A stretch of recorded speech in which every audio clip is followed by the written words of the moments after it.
Ako po pala si James Mark Alianza, dito operator ng 60cm District Line to Luna Plaza. Nagamit po ito ng 5 beses sa isang linggo na may total run na 146 meters.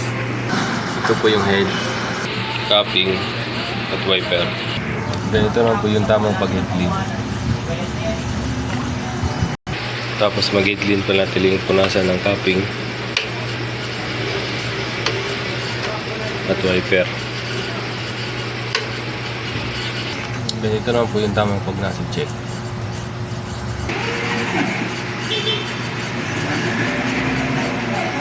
Unang po siya. Ito po yung waste tank. Kapalit lang nito kahapon. EBR. Ito naman yung ink tank niya. Sa tamang level naman po. Ito naman yung mga unused. Use at unused. Meron akong 8 film.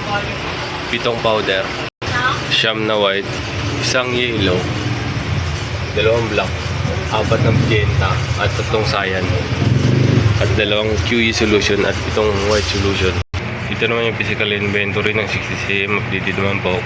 Ito naman yung consumable withdrawals ng 60cm. Nagamit pa ako ng isang film, 2 powder, 2 white, 1 yellow, 1 cyan at 1 QE solution. Ito naman yung daily output recording ng 60cm from August 10 to August 16, updated naman po. Ito naman yung DTF monthly maintenance checklist, updated naman po. At ito na po magtatapos yung vlog ko. Maraming salamat po.